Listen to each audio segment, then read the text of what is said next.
Hello everyone, welcome to Nisha knowledge. अपनी NCERT series को आगे बढ़ाते हुए आज हम क्लास 10 का चैप्टर 2 पढ़ेंगे ज्योग्राफी बुक से, जिसका नाम है forest and wild life resources. तो आज हम इस चैप्टर में फॉरेस्ट के बारे में पढ़ेंगे, कौन कौन से वाइल्ड लाइफ रिसोर्सेज वहां मिलते हैं, ये सारी चीजें इस चैप्टर में हम कवर करेंगे।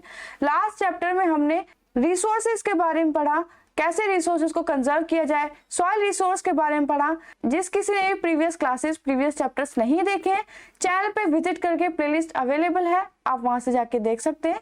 सोशल साइंस और साइंस के और भी चैप्टर्स एनसीईआरटी बुक से करा दिए गए, आप वो भी देख सकते हैं। कोई भी डाउट आता है कमेंट करके जरूर पूछिएगा। चैनल पे गवर्नमेंट जॉब के नाम से प्लेलिस्ट अवेलेबल है, वो भी देख सकते हैं और अपने क्वालिफिकेशन के हिसाब से फॉर्म फिल कर सकते हैं। स्टार्ट करते हैं अपने इस वीडियो को। तब तक के लिए आप चैनल को लाइक शेयर सब्सक्राइब जरूर कर लीजिए, चैनल के बेल आइकन को जरूर प्रेस कर लीजिए ताकि आगे आने वाली वीडियोस की नोटिफिकेशंस आपको मिल पाए। स्टार्ट करते हैं अपने चैप्टर को।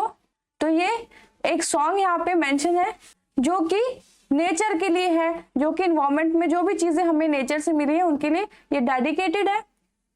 ये लेप्चा फोक सॉन्ग है। We share this planet with millions of other living beings। हमारे साथ इस प्लेनेट के ऊपर मिलियंस ऑफ लिविंग बींग्स और भी रहते हैं। स्टार्ट करते हैं तो हमें मिलेंगे माइक्रो ऑर्गेनिज्म। स्टार्टिंग से अगर देखते हैं तो माइक्रो ऑर्गेनिज्म, बैक्टीरिया, लाइचेंस, बनाना ट्रीज, एलिफेंट, ब्लू व्हेल्स, ऐसे बहुत सारे लिविंग बींग्स इस अर्थ पे हमारे साथ रहते हैं। This entire habitat that we live in has immense biodiversity. बहुत ज्यादा इमेंस बायोडाइवर्सिटी हैबिटेट हमें यहाँ पे मिलते हैं। We humans along with all living organisms forms a complex web of ecological system। तो सभी ऑर्गेनिज्म के साथ ह्यूमन बीइंग एक साथ क्या बनाते हैं, एक कॉम्प्लेक्स इकोलॉजिकल सिस्टम बनाते हैं जिसमें सभी लिविंग ऑर्गेनिज्म एक दूसरे के ऊपर डिपेंडेंट होके और एक दूसरे के साथ सामंजस्य बना के कोऑर्डिनेट करके एक साथ वो रहते हैं। Ecological system in which we are only a part. Ecological system में ह्यूमन बीइंग भी एक पार्ट है and very much dependent on this system for our existence. और अपने एग्जिस्टेंस के लिए वो इकोलॉजिकल सिस्टम पे डिपेंडेंट है, जिसमें और भी लिविंग ऑर्गेनिज्म रहते हैं, वो भी इसी तरीके से एक दूसरे पे डिपेंडेंट रहते हैं। एग्जाम्पल में देखते हैं जो प्लांट्स, एनिमल्स और माइक्रो ऑर्गेनिज्म है, recreate the quality of air we breathe. वो क्या करते हैं, जिस हवा को हम ब्रेथ में यूज कर रहे हैं, जिस हवा से हम ब्रेथ ले रहे हैं, सांस ले रहे हैं, उसको रिक्रिएट करते हैं। मतलब बार बार ऑक्सीजन से कार्बन डाइऑक्साइड से ऑक्सीजन, ये सारी साइकिल चलती रहती है। दैट वाटर, जो पानी हम पीते हैं, वो सॉइल जो हम यूज करते हैं फूड को प्रोड्यूस करने में, इन सब चीजों के बिना हम सरवाइव नहीं कर सकते। Forest play a key role in the ecological system, जिसमें फॉरेस्ट का सबसे ज्यादा इंपॉर्टेंट रोल है। And these are also the primary producer होते हैं ये, on which all the other living beings इस पे डिपेंडेंट रहते हैं। बायोडाइवर्सिटी और बायोलॉजिकल डाइवर्सिटी क्या होता है? डेफिनेशन मेंशन है, is immensely rich in wild life and cultivated species. जो बायोडाइवर्सिटी और बायोलॉजिकल डाइवर्सिटी वहां पर बहुत रिच वाइल्ड लाइफ मिलती है, कल्टिवेटेड स्पीसीज होती है, diverse in form and function but closely integrated in a system. की डाइवर्स फॉर्म है, डाइवर्स फॉर्म में यहाँ पे वैरायटीज मिलती है स्पीसीज की और डिफरेंट उनके फंक्शन होते हैं, लेकिन सभी चीजें क्या है, सभी लिविंग ऑर्गेनिज्म क्या है, एक दूसरे से इंटीग्रेटेड है through multiple network or interdependency. जिससे हम क्या कहेंगे कि एक मल्टी नेटवर्क बन रहा है इंटरडिपेंडेंसीज का। जैसे जो घास खाने वाले जानवर है वो घास के ऊपर डिपेंडेंट है और जो मीट खाने वाले जानवर है वो मीट के ऊपर डिपेंडेंट है। हम डिपेंडेंट है इन्वायरमेंट के ऊपर सांस लेने के लिए, और जो हम फूड रिप्रोड्यूस करते हैं, एग्रीकल्चर एक्टिविटीज करते हैं, तो हम भी क्या इन्वायरमेंट पे डिपेंडेंट है। और जितने भी एनिमल्स हैं वो भी इन्वायरमेंट की वजह से ही जीवित है, इन्वायरमेंट के ऊपर ही डिपेंडेंट होते हैं। नेक्स्ट देखते हैं flora and fauna in India. अगर हम अपने आसपास देखें तो बहुत सारे पेड़ और पौधे, बहुत सारे जानवर हमारे आसपास हमें देखने को मिल जाते हैं और हर एरिया में एक यूनिकनेस मिलेगी वहां के पेड़ पौधों में, वहां के जानवरों में। In fact India one of the world's का रिचेस्ट कंट्री है अगर हम बायोलॉजिकल डाइवर्सिटी के बारे में बात करें तो। दिस इज पॉसिबली ट्वाइस और thrice the number yet to be discovered.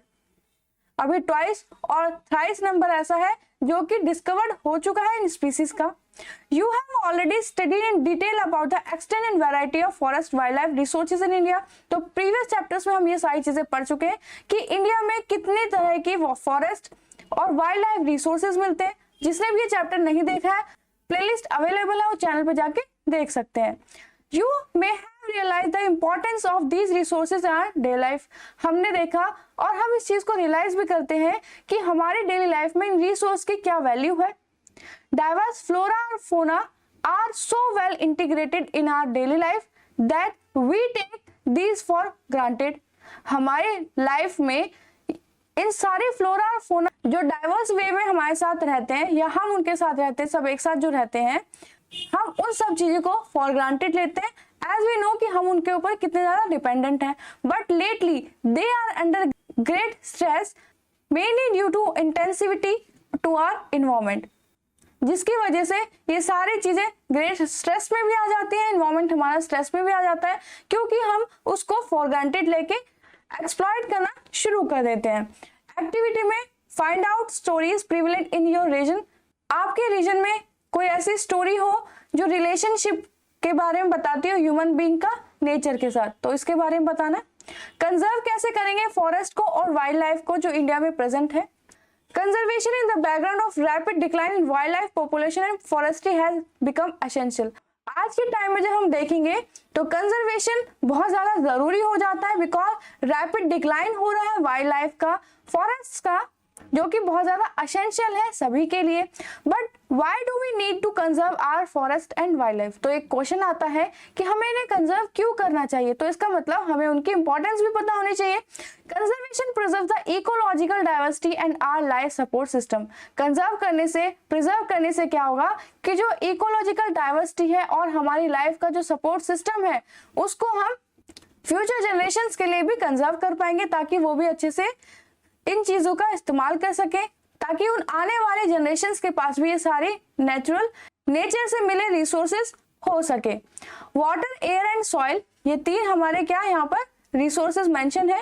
It also preserves the genetic diversity of plant and animals for better growth of species and breeding. इन्हीं सभी चीजों से, इन तीनों चीजों से जो स्पीशीज है वो प्रिजर्व है। इन सारी स्पीसीज में जेनेटिक डाइवर्सिटी आती है। वाटर, एयर और सॉइल से ये स्पीसीज प्रिजर्व रहती हैं। इनकी प्लांट और एनिमल स्पीसीज में जेनेटिक डाइवर्सिटी आती है, जिससे उन स्पीसीज की बेटर ग्रोथ हो पाती है और ब्रीडिंग हो पाती है। एग्जाम्पल लेते हैं एग्रीकल्चर में, we are still dependent on traditional crop varieties. अभी भी हम जो ट्रेडिशनल क्रॉप्स हैं उन्हीं के ऊपर डिपेंडेंट है। Fisheries too are heavily dependent on the maintenance of the aquatic biodiversity. Fisheries जो है, जो फिश इंडस्ट्रीज है, वो भी हैवीली डिपेंडेंट है एक्वेटिक बायोडाइवर्सिटी के मेंटेनेंस पे। 1960s और 70s की जब बात करते हैं, conservationist demand a natural wild life protection program. जितने भी हमारे कंजर्वेशन के प्रोग्राम चलाने वाले लोग हैं या फिर इस कंजर्वेशन के बारे में सोचते हैं, वो डिमांड करते हैं कि national wild life protection program चलाया जाए। The Indian wild life protection act was implemented in 1972 में फिर ये एक प्रोग्राम इम्प्लीमेंट किया गया ताकि हम कंजर्व कर सके अपनी वाइल्ड लाइफ को। ये फिगर में आपको दिया हुआ है कि ट्राइबल गर्ल्स और जो ट्राइबल लोग जो फॉरेस्ट में रहते हैं वो किस तरह से सर्वाइव करते हैं, कैसे वो फील्ड्स में काम कर रहे हैं और जो फॉरेस्ट से प्रोड्यूस मिल रहा है उसको बेच रहे हैं, जिससे कि हमें पता चल रहा है कि ये कितने ज्यादा डिपेंडेंट होते हैं फॉरेस्ट पे। सारी इनकी एक्टिविटीज फॉरेस्ट के हिसाब से ही होंगी। With various provision of protecting habitats, जिस प्रोग्राम में हमने बहुत सारे ऐसे प्रोविजंस लाए ताकि हम अपने हैबिटेट को प्रोटेक्ट कर पाए। And all India list of protected species was also published. कौन कौन सी स्पीसीज को हमें प्रोटेक्ट करना है, जिसको खतरा है, वो सारी यहाँ पे लिस्ट मेंशन की गई। Thrust of the program was towards protecting the remaining population of certain endangered species by banning hunting. तो हमने किस तरह से उनको प्रिजर्व किया, जो भी स्पीसीज इंडेंजर्ड है, जिनको लुप्त होने का खतरा है, उनको हमने बैन कर दिया। हंट करने से, शिकार करने से उनको एक लीगल प्रोटेक्शन प्रोवाइड की उनके हैबिटेट में। इन वाइल्ड लाइफ का ट्रेड रिस्ट्रिक्ट किया। Subsequently central and many state governments establish national parks and wild life sanctuaries को हमने बनाया ताकि हम इन स्पीशीज को बचा सके। तो वाइल्ड लाइफ सेंचुरीज और नेशनल पार्क्स बनाए गए। ये जो 1972 में प्रोग्राम जो इम्प्लीमेंट किया गया था, इसके अंडर सेंट्रल गवर्नमेंट ने also announce several projects for protecting specific animals. Central government ने भी इसमें कदम उठाए हैं कुछ सेवरल प्रोजेक्ट्स उन्होंने अनाउंस किए प्रोटेक्ट करने के लिए स्पीसीज को, कुछ स्पेसिफिक स्पीसीज जो उनके एरिया में थ्रेटन में है, which were gravely threatened, including the tiger, one-horned rhinoceros, Kashmiri stag, hangul, 3 types of crocodile, freshwater crocodile, saltwater crocodile and the घड़ियाल। तो तीनों टाइप के जो क्रोकोडाइल्स हैं उनको भी यहाँ पे प्रोटेक्टेड लिस्ट में इंक्लूड किया गया, एशियाटिक लॉयन और अदर्स। मोस्ट रिसेंटली अभी क्या और इसमें ऐड हुए हैं, कौन कौन से animals? Indian elephant, black bug जिसे हम शिंकारा भी बोलते हैं, ग्रेट इंडियन बस्टर्ड जिसे हम गोरावन बोलते हैं, and the snow leopard etcetera have been given full or partial legal protection against hunting and trade throughout the year. पूरी साल इन सारी स्पीसीज को पूरा और कहीं कहीं जगह पर इनको पार्शियल लीगल प्रोटेक्शन दिया जाएगा, किसके अगेंस्ट? कि उनकी हंटिंग ना हो सके और ट्रेड ना हो सके। टाइगर्स को प्रोटेक्ट करने के लिए प्रोजेक्ट टाइगर लॉन्च किया गया, जिसमें 1973 में अथॉरिटीज ने रियलाइज किया जो टाइगर की पॉपुलेशन है वो डिक्लाइन होती जा रही है, 1827 from an estimated 55,000 at turn of the century. तो ये सिर्फ इतनी पॉपुलेशन रह गई सेंचुरी के अंदर। Major threats to tiger population are numerous such as, किस किस चीज से टाइगर को यहाँ पे थ्रेट था? पोचिंग ऑफ ट्रेड से, श्रिंकिंग हैबिटेट, जो उनके हैबिटेट में श्रिंक हुआ, उनके जो एरिया जहाँ पे वो रह रहे हैं उसमें जो कमी आई जिसकी वजह से स्पीशीज पे फर्क पड़ा है, depletion of prey based species, जिन स्पीशीज का वो शिकार करते हैं अगर उन स्पीशीज में भी कमी आ रही है तो यहाँ पर प्रोजेक्ट टाइगर में भी कमी आ रही है। जैसे हमने प्रीवियस चैप्टर में देखा था कि एक भी स्पीशीज को अगर हार्म होता है तो कैसे उसका इफेक्ट सारी स्पीशीज पे पड़ता है, और जो ह्यूमन पॉपुलेशन बढ़ती जा रही है इसकी वजह से भी इन एनिमल्स और प्लांट स्पीशीज को हार्म होता है। Trade off tiger skins, tiger की स्किन के लिए ट्रेड होता है, उनकी हड्डियों के लिए ट्रेड होता है, ट्रेडिशनल मेडिसिन बनाई जाती है, specially in the Asian countries की अगर हम बात करें तो the tiger population on the verge of extinction, यहाँ पर बहुत मास लेवल पे एक्सटिंक्शन हुआ टाइगर्स का। Since India and Nepal provide habitat to about 2/3 of the surviving tiger population in the world. अब जब इंडिया और नेपाल ने हैबिटेट प्रोवाइड किया है 2/3 ऑफ सर्वाइविंग टाइगर पॉपुलेशन के लिए पूरे वर्ल्ड में, these two nations become prime targets for poaching and illegal trading। ये दो नेशन ऐसे थे जहां पर सबसे ज्यादा टारगेट किया गया था पोचिंग को और इलीगल ट्रेडिंग को इन स्पीशीज का। प्रोजेक्ट टाइगर जब ये लॉन्च हुआ, one of the well published wild life campaign था पूरे वर्ल्ड में, जो कि 1973 में लॉन्च हुआ था। Tiger conservation has been viewed not only as an effort to save endangered species but with the conservation of project are now focusing on the biodiversity rather than on a few of its component।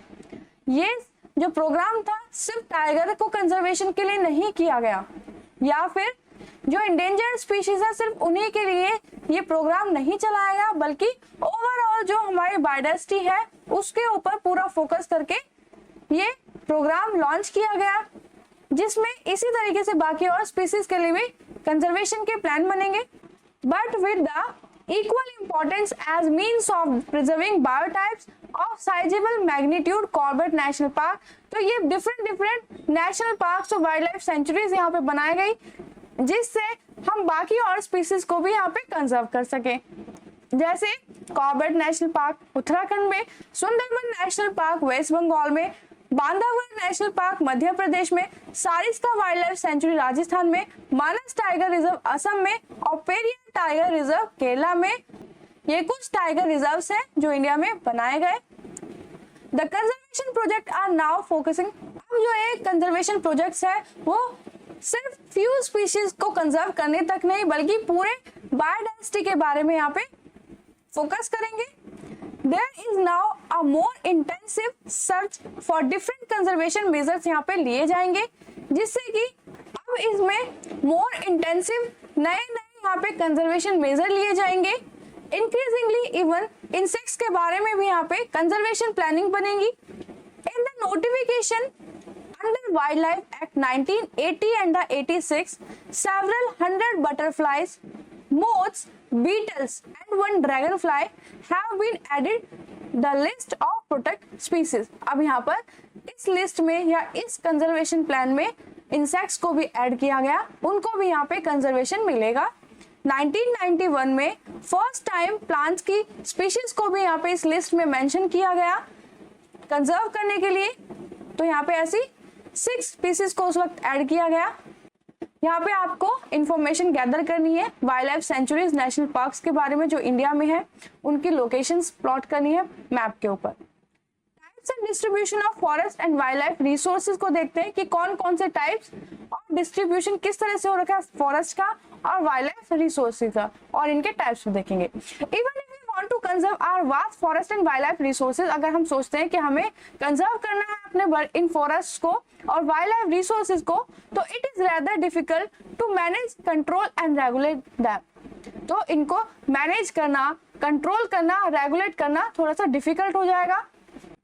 In India, much of its forest and wildlife resources are either owned or managed by the government through the forest department or other government department। अब इतने मास level पे ये forest है India में, तो कोई भी group या फिर इंडिविजुअल इसके लिए प्लानिंग नहीं कर सकता कंजर्व के लिए। तो गवर्नमेंट ने वेरियस स्टेप्स और प्लान्स बनाए हैं इन सभी चीजों को, इन सभी स्पीशीज को कंजर्व करने के लिए, फॉरेस्ट को कंजर्व करने के लिए। उनको हमने उनकी कैटेगरीज के हिसाब से क्लासिफाई कर दिया, जैसे कि रिजर्व फॉरेस्ट, प्रोटेक्टेड फॉरेस्ट और अनक्लास्ड फॉरेस्ट, कि ये किसके द्वारा मैनेज किए जा रहे हैं। कुछ एरिया है जो गवर्नमेंट के थ्रू मैनेज किए जा रहे हैं, फॉरेस्ट डिपार्टमेंट और गवर्नमेंट डिपार्टमेंट ने इनके ऊपर मैनेजमेंट प्रोग्राम चलाए कंजर्व करने के लिए।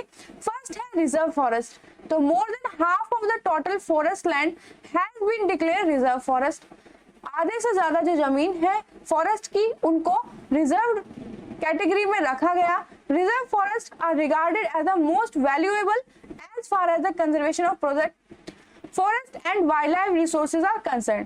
तो वाइल्ड लाइफ रिसोर्सेज और इन फॉरेस्ट से जो वैल्यूएबल प्रोडक्ट्स मिलते हैं, उन सभी को कंसर्न में रख के जो मोस्ट ऑफ द पार्ट है फॉरेस्ट का, उसको रिजर्व कैटेगरी में रखा गया ताकि वहां पे ज्यादा एक्सप्लॉयटेशन कोई ना कर पाए।